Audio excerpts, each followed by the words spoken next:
पाकिस्तान के साथ इस समय संघर्ष हो रहा है, घुसपैठिए हमारे घर के भीतर भेज दिए गए हैं, या अतिक्रमण है या आक्रमण है।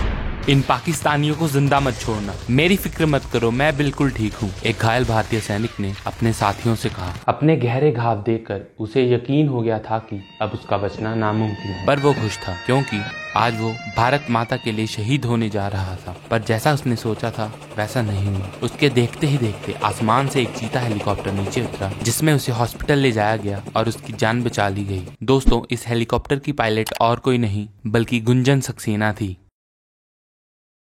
भारतीय महिलाओं को पहली बार 1888 में ब्रिटिश इंडियन आर्म फोर्सेस की मिलिट्री नर्सिंग सर्विसेज में शामिल किया गया था। इन मिलिट्री नर्सेज ने वर्ल्ड वॉर 1 और वर्ल्ड वॉर 2 में पार्टिसिपेट किया था। करीब 350 आर्मी नर्सेज वर्ल्ड वॉर 1 और वर्ल्ड वॉर 2 के दौरान शहीद हुई थी। कुछ तो लापता हो गई और कुछ दुश्मन द्वारा बंदी बना ली गई थी।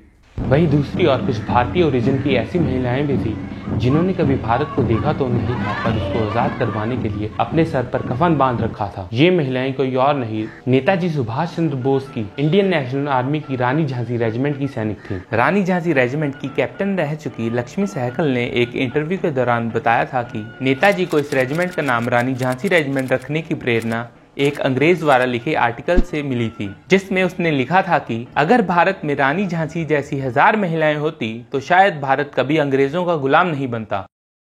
आज महिलाएं इंडियन आर्म्ड फोर्सेस की लगभग सभी स्ट्रीम्स में जा सकती हैं, पर केवल एयरफोर्स और नेवी ही महिलाओं को जूनियर कॉम्बैट रोल्स देती है। आर्मी में आज भी महिलाओं को कॉम्बैट रोल्स नहीं दिए जाते। भारतीय महिलाएं न केवल भारत माता की रक्षा कर रही हैं, बल्कि कई ऐसे कार्य करके जो महिलाओं के लिए संभव माने जाते थे, वे कई स्टीरियोटाइप्स भी तोड़ रही हैं। इसके बावजूद भी आज इंडियन आर्म फोर्सेज में महिलाओं की संख्या पुरुषों के मुकाबले बहुत कम है। समय समय पर महिलाओं को सुप्रीम कोर्ट में जेंडर इक्वालिटी के लिए लड़ना पड़ा है।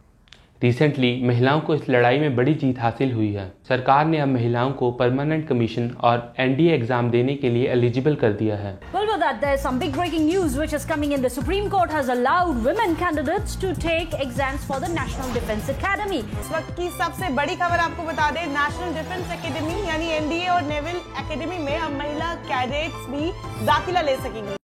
अब सरकार के इस कदम के बाद शायद हमें आर्मी, नेवी और एयरफोर्स की वुमेन चीफ्स देखने को मिले। मैंने यहाँ पर शायद शब्द का इस्तेमाल इसलिए किया है क्योंकि आज भी वो दिन दूर है जब भारतीय समाज में पुरुषों और महिलाओं को उनके लिंग के आधार पर नहीं बल्कि उनकी काबिलियत के आधार पर काबिल या नाकाबिल माना जाएगा। जरूरत है तो हमें अपना माइंडसेट बदलने की, जिसके कारण हम 1/2 ऑफ द पॉपुलेशन को दूसरे हाफ से बेहतर मानते हैं। हर किसी को, चाहे वो मर्द हो या औरत, बराबर अवसर मिलना चाहिए।